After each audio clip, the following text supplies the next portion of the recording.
एक गांव में एक निर्धन ब्राह्मण रहता था। भिक्षा मांगकर वो जैसे तैसे अपने परिवार का भरण पोषण कर पाता था। एक दिन उसके घर कुछ अतिथि आ गए। अतिथि आगमन से उसकी पत्नी चिंतित हो गई, क्योंकि घर में खाने पीने को कुछ भी नहीं था। उसने ब्राह्मण को सारी स्थिति की जानकारी दी। ब्राह्मण बोला, मैं भिक्षा मांगने के लिए पड़ोस के गांव जा रहा हूँ। सुबह कर्क संक्रांति है। एक ब्राह्मण सूर्य देव की उपासना के लिए कुछ दान देने वाला है। पत्नी बोली, किंतु आज मैं क्या करूं? से विवाह करके मैंने कोई सुख नहीं देखे। आने को तरसी हूँ। दूसरी स्त्रियों की तरह सुंदर वस्त्र, आभूषणों की कामना तो मैं कर ही नहीं सकती। जीवन मिला है मुझे। ब्राह्मण बोला, देवी, ऐसा क्यों कह रही हो?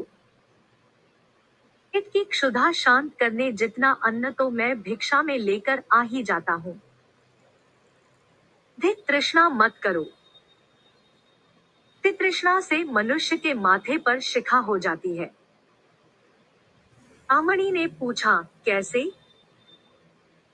ब्राह्मण ने उसे सुअर, शिकारी और गीदड़ की कथा सुनाई। एक दिन की बात है। एक शिकारी जंगल में शिकार की खोज में भटक रहा था। अचानक उसे काले रंग का विशाल सुअर दिखा।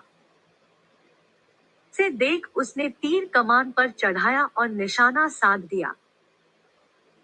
निशान सटीक था। सुअर घायल हो गया, किंतु उसी घायल अवस्था में शिकारी की ओर दौड़ा और शिकारी के पेट में अपने तीखे दांत गड़ा दिए। शिकारी वहीं गिर पड़ा और सुअर भी वहीं ढेर हो गया। कुछ देर बाद वहां से एक गीदड़ शिकार गुजरा। मरे हुए सुअर और शिकारी को देख उसके मुंह से लार टपकने लगी।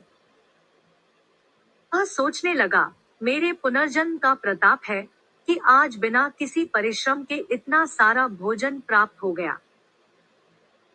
वह सुअर और शिकारी के समीप गया और उनके मृत शरीर की छोटी छोटी चीजों को खाने लगा।